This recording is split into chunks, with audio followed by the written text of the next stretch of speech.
Hello and welcome to Our Time. I'm not quite sure. Are you all right? I'm seething. You're having a... Oh. I'm seething. Seething about what? I got a power bill today. Oh, okay. I'm seething. I'm sure, like most other people, electricity has gone up so much, particularly in our state, South Australia. I'm seething. Oh, and we need to do something about it, don't you think? Who else is on the show today? Well, Peter's here. To unseethe me. Peter's here and he'll be talking with Ian about living choice. And I know Ellis Dolan is here and we're talking to him about a show that he's created. He's a fascinating young man. But in my seethingness, it was time to reintroduce Finn Peacock, who we've talked to before. Welcome back. Welcome back. Thank you very much. And last time we talked about solar panels. Yes. And for people like me who have a thorn in their side that we all feel we're paying too much for power. I mean, in reality, and all jokes aside, without power we're a bit stuffed really, aren't we? Yes, in this modern society. So yes. We really can't say, well, you know, let's chuck it out the window, but we can do something about it. And first of all, we had talked last time about installing solar panels and what that essentially means. But as things are changing and more technology is coming online, batteries are the next thing to talk about. Yes, there are lots of batteries have just come on the market this year. So, Finn, how batteries, but for your torch, darling. No. Big batteries. Big batteries. Big batteries for your house. But so how long would they last? If you have a battery for your... It depends how much power you use. Oh, okay. But the batteries that have come on the market, the most famous one being the Tesla Powerwall, will get an efficient home through the night. Okay. But the issue with batteries is you can't suddenly fall off the grid. We still need the grid connected to our home. Yes, that's right. Because? That's right, because you need the grid as a backup. Because you need to charge the batteries. If you have a day without sun that's overcast, or you have multiple days without sun, the batteries aren't going to get charged, and you have to the batteries will empty. So a few years ago, everyone was very excited about getting off the grid. We're going to cut the cord to the power company, you know, tell them to get good riddance. And people have now realised that the grid's actually a really good backup if you have batteries, and it actually makes the cost of your batteries probably a quarter of what they would be, because you don't need to worry about batteries on those few days a year when you have multiple overcast days. But of course there are people who aren't on the grid and batteries are ideal. There is. And probably the future we'll all have batteries as well as the grid, as well as the solar panels, do you think? In my opinion, I think give it 4 or 5 years, I think almost everyone will have batteries. But I think they'll still be connected to the grid for backup. Yes. And to cope with the peaks. You get big peaks in your usage. If you put the kettle on, the toaster on, and the water heater on at the same time. And the clothes dryer and the washing machine. Yeah, you can pull an enormous amount of electricity that will overload your battery, so you want the grid to soak. Or you blow up your or the fuse goes, yeah. So with getting power into your home, we accept the fact that we need the power, we accept the fact we're on the grid, we accept the fact we can augment the grid with the solar panels. Yes. But the reality is we're all starting to think, well, I won't turn that appliance on, I'll swelter in the heat, or I'll put on another jumper in the cold weather. Is the future for us going to be bleak like this because of costs and the fact that now if we put solar panels on, we're not getting the same feedback? Because after all, if we put solar panels on, we are supplying power to the grid. You are, yes. So it's very hard, it's almost impossible to match your consumption exactly with the output of the solar panels. Yes. So hence the fact you need the grid and you need batteries. Whichever way you go, you'll need both. Well, you don't need batteries, but batteries can let you use your solar power. If you're trying to save money, are the batteries a real option? If you want to save money, I do not recommend that anyone buys batteries right now because they are so expensive. So they're fantastic, they work, they're brilliant, but they're very expensive. Well, that's the good advice we're looking for. And what about the panels, though, nowadays? The panel? Because it's been a few years since people are actually spending money on panels. Has the price come down in Yes, panels recently? are about... The solar system with panels without batteries are about as cheap as they've ever been. There's still a government rebate that pays about 40% of the upfront cost. That does actually start to reduce in January 2017. Not a lot of people know that. So the plan is, well, the legislation is, for the next 15 years, starting in January, the upfront rebate will reduce by 1/15 a year for 15 years until it's gone completely. Right. So for people at home, I mean, there's obviously still a lot of people that don't have panels. Yes. How do we talk them into it and say, you know, this is really what you need to be doing? Well, the best thing we can do is we measure their electricity use, Yeah. and then we can very accurately gauge exactly what the payback will be, and then they can decide if it's worth it for them. So if you're a good candidate, which means you're at home during the day, you've got a roof that's not shaded, you're generally looking at a 5-year payback. But you can predict that very accurately if you measure their electricity use. Of course, that's what people like you do too, isn't it? Yeah, that's you work exactly. all that out for people. That's exactly what we do. Yes. Also, again, when we're looking at all of this, we forget that there's the other side of the coin here. We're talking about ourselves and what it means to us, but what does it actually mean for the electricity companies that are supplying the power? Because they've had to put in extra infrastructure to take power back when it used to go one way. Now it has to go two ways. Has that affected them? What's affected them is, yes, so when it's a hot day, there's lots of solar systems exporting that weren't doing that before, and that causes problems for them. They have to ramp generators up and down a lot more. Yep. I've got friends that work at the gas-fired power station, and they are getting a lot of overtime ramping those generators up and down, and a lot more maintenance on those generators. So it does make life difficult for the conventional generators, but it's the future. So the point is, are we helping each other with what we're doing or not? By putting the solar panels on, reducing the need to produce more power from their end, Yes. are we helping them to be more efficient as well, or doesn't it work like that? Solar is a problem for them with the existing technology, but the grid will it'll simply evolve. It's an engineering challenge. The grid will evolve, the types of generation will change. For example, a couple of months ago, the last coal-fired generator in South Australia was closed down because it just wasn't flexible. It's very hard to ramp a coal-fired power station up and down, so that's gone. Good that you should say that, because there's been quite a lot of comment in the media about the fact that it's closed down and Yep. put all those people out of work, and it should be all ramped up again because, should it? It's old technology that's had its day. I don't and think we need to move on. We need to move on, yes. Should it go to uranium? Should we be using the uranium stores that we have here? Well, that's my first job was actually in a nuclear power station, so I'm quite Is comfortable. that why you've got 5 eyes? Now we know. That's why I'm so good looking. Oh, boom, boom. Personally, I'm very comfortable with nuclear because I literally used to program the control systems. I just don't think it's cost effective for Australia. I think we can get cheaper energy from the sun and the wind because we have such good resources over in Australia. Over in Europe, in the UK, where I'm from originally, nuclear makes a lot more sense because you have those long, dark winters where it's very hard, and everyone needs the heating, and it's very hard to get that energy from renewables. But I get in a lot of trouble with my, I'm a greenie, my friends are greenies. It's quite controversial when I talk about nuclear because I'm really quite comfortable with it. But in truth, Finn, it's really not having enough of the right knowledge because everyone's banging on about what they think is right.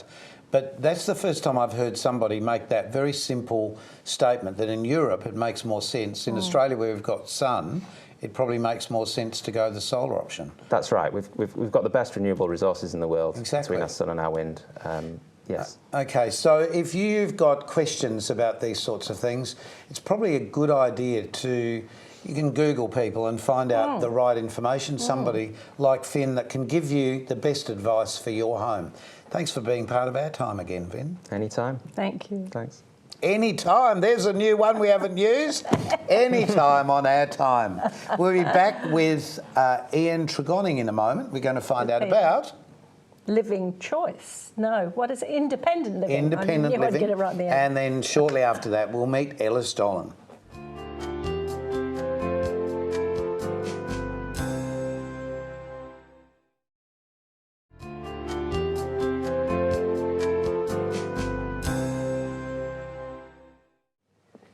Hello, Hello. Well, many of us are on the verge of retirement, if not already there. And with me tonight on Our Time is an expert in this field, Ian Tregonning. Welcome, Ian. Thank you.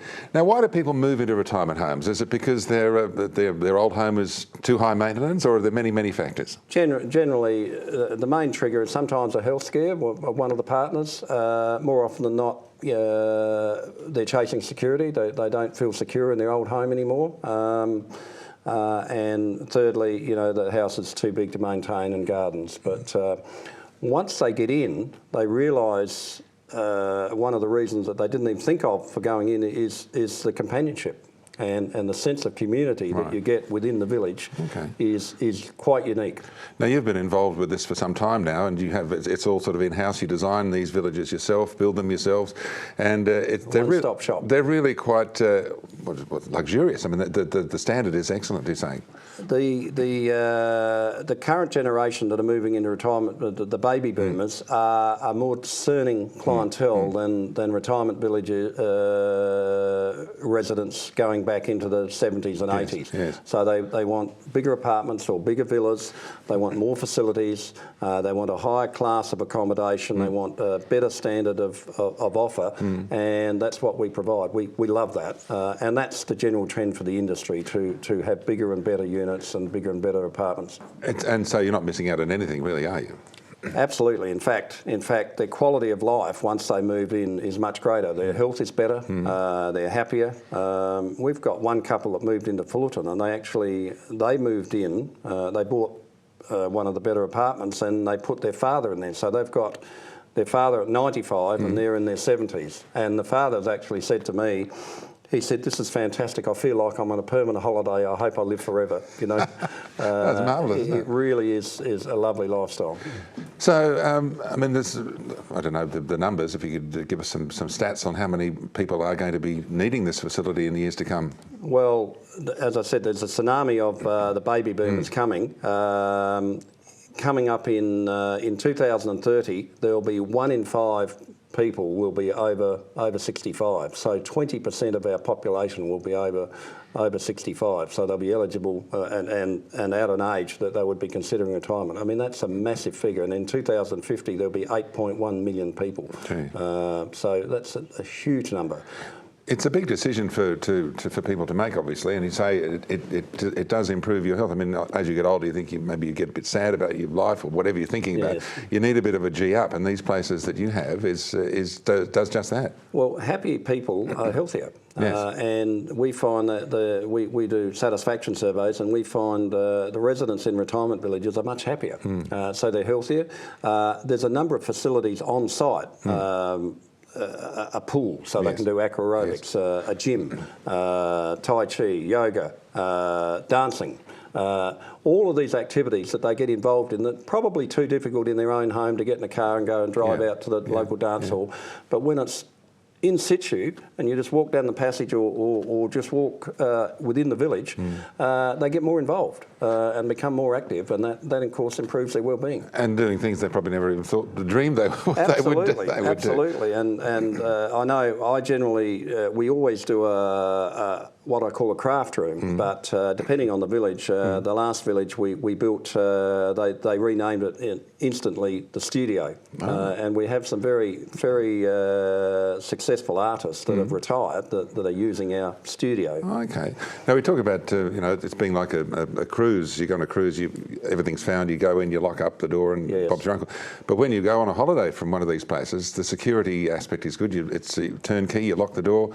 You've got your neighbours watching out for you. You've got plenty of people, and they know who lives in that villa. Or in an apartment building, it's even easier. But in what I call a horizontal village, where there's a number of villas, there's one entrance of very, very strong security. So most of them aren't gated. Some of them are, but most of our residents don't want a gated community, to be honest. Oh, okay. It's a 50-50 split. So the location of retirement villages, obviously in South Australia where we are at the moment, there's obviously an older population than perhaps elsewhere. How do you decide where to build your next project? Interestingly enough, the one we did at Fullerton, we did the demographics. That has the Fullerton postcode has the highest aged population of any postcode in Australia. So it was a perfect demographic for us. The location, generally most of our residents come from a very small range. We get about 25% of our residents come from a 2.5 kilometre range. From where they currently live, you mean? From where they currently live. Okay. So we're building villages that suit the demographic for where they are. Like the shops and the supermarkets Shops, and that sort of supermarkets stuff. and the quality of life, because they get used to living in a vicinity, they get used to going to the local supermarket and the local baker or whoever they go to. So we try and in the inner city areas, we've got to go vertical to achieve that, because there's just not enough land to do it. Now, obviously, if you have grown-up children, do they get involved in this sort of decision generally, or is this something that you find often or not? Generally, when we do a tour, we like to. The first question we'll ask them is, when you make a decision of this calibre, who do you talk to? And the younger the potential residents, they generally make their own decision. But the older the residents, they say, well, I talk to my son Harry, you know, and we get Harry along for the journey, because if Harry sees the quality of what's being offered, it's a lot easier. So because they come home and say, I'm going to live in a retirement village, and Harry said, why would you do that? You know, so once they've gone on that journey with them, so it's very influential. Yeah, you need to have like their approval, obviously, but so the prospect of getting older is not that daunting anymore. I mean, there's your living choice at the moment, and you've got plans for more and more villages. Well, we're probably the largest private builder of retirement villages in Australia now. So, as I said, in the next few years, we'll have nearly 2,500 retirement villas and apartments, which is a serious size. I mean, it's a very big footprint to have, and catering for quite a few different demographics. So I guess the satisfaction with the retirement village is most important, as you say. If you do a tour and you love it, you fall in love with it, I guess you get some great feedback. I get a huge joy. Seeing the smiles on residents' faces, and I attend a lot of the Christmas functions, and they have all sorts of activities. One of our villages on Wednesday is opening a 1-month art exhibition throughout the village. Yes. High quality artists. So the level of interest in the village, and what we're trying to do now with our latest villages, and this is becoming a norm, is introducing the public. So, for instance, at Fullerton, we have a restaurant open to the public. We have a seniors health hub, and we back onto Concordia College. So we actually have a number of the teachers coming and having cups of coffee there. We have a coffee shop, and we find that integration. There's a massive integration with the community, which we love, and they all love. Yeah, and I'd say you're going to get a few grumpy old men want to move in. Have you had any reformations? Any people had an awakening? Inevitably, like in politics, you're never going to please all of the people all of the time. Yeah. So we create a rod for our own back, because the demographic that we are pursuing are what I like to call the fortunate people. So we're pursuing ex-CEOs and when I say they're the sorts of people that move into our villages. Absolutely. So they are used to running big enterprises. Yes. So unless they get a position of power within the village, sometimes they start stirring, and they create headaches for us. But that's we're so used to it. We enjoy it. So, and where can people get some independent advice on retirement living per se? There's government websites available. They can probably we'll have look up. Those, but and the industry is heavily regulated. I mean, we have our own authorising body and accreditation, but the government has lots of regulations. So there's the very strict controls on villages, and no one's going to lose their money. No. We talked about that. It's quite cost effective, isn't it, to move into one of these? Absolutely. Well, it's cheaper than living out in suburbia, and you've got all the support around you. So it sounds like you're going the way of the future. Is this sort of thing we're going to see more of? Were these special fantastic, everything's all the bases covered retirement villages? Absolutely. I think the trend now is vertical, and the disadvantages of vertical is it's more costly, and from our side of the fence we have to build the whole thing, and we have to make sure it's right. because we can't stage it. And when you're doing what we call a horizontal village, if demand changes or they say they want more double garage units, we can adjust the supply. No worries. When you're building a vertical village, and what we actually do, we have buyer clinics. So we have resident referrals and people that are suggesting they're interested in going in. We roll out the plans and say, what have we got wrong? And that was a fantastic process. At Fullerton, we had 3 designs. We now have 23. Amazing. And Ian, we reacted to the customer's demand. It sounds fantastic. Ian, lovely talking to you. Thank you very much from Living Choice. Ian Tregoning, back after the break on Our Time is Ellis Dolan from Camp Sav Entertainer with Malcolm.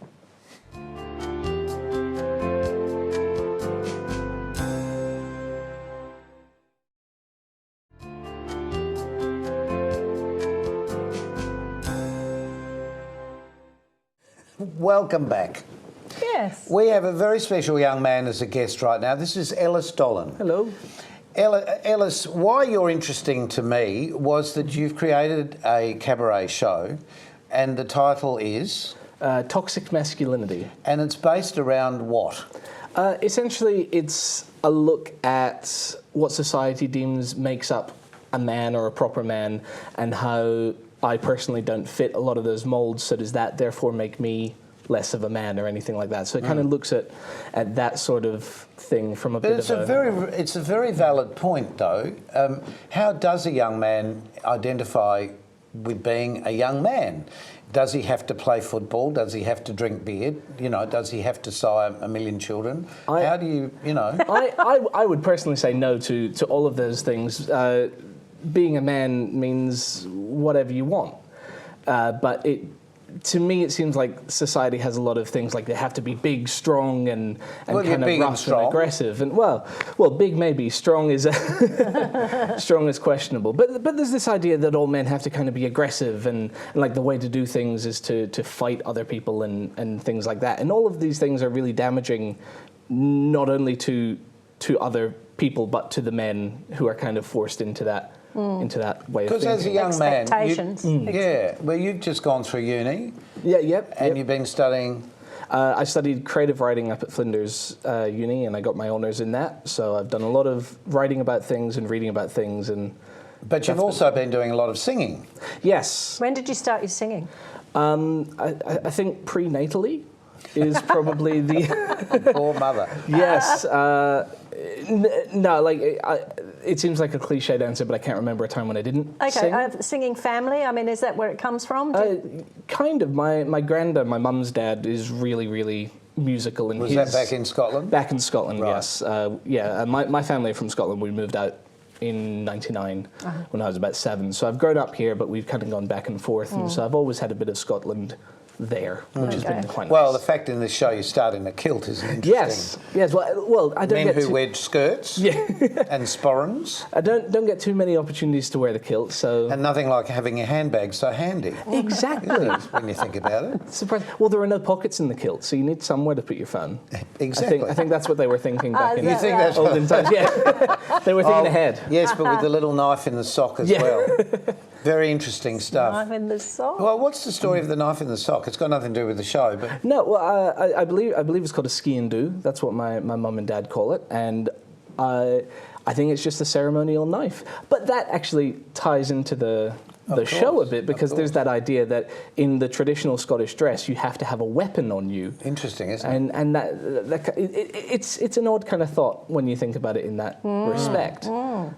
It's just been a tradition all these years, but why is it, and why does it? Why do men have to have that kind of aggressive or violent? Well, there's a point you make in the show about a man, a straight man who likes musicals. Yes. And loves the music from musicals, particularly Disney musicals. Particularly, yeah, we do close the show on a Disney number. We do. Should we spoil what number that is? No, the fact that you've got a fishtail's got nothing to do with it. But the voice, your voice, what is your vocal range? Do you know? It's big. Yeah. You're at least 4 octaves. I think so, including falsetto. Yeah. I can definitely get up there, and I've got a bit of a lower register as well. I call myself a tenor baritone, but I think I can stretch either side as well. Yes. So that's that's quite handy to bust out at thank you parties. so much for coming in. We're going to show a little thank bit you of for your having me. show. But we'd just like to remind you can find out more about our show, a little bit more about Ellis on Facebook. And you can also catch our past shows on Facebook,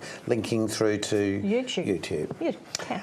Until we see you next time, thanks for watching. Keep yourself nice till then. You want to say goodbye? Goodbye. Goodbye, Mummy. And here's a clip from Ellis's show called Toxic Masculinity. Thanks, Ellis. Thank you for having me.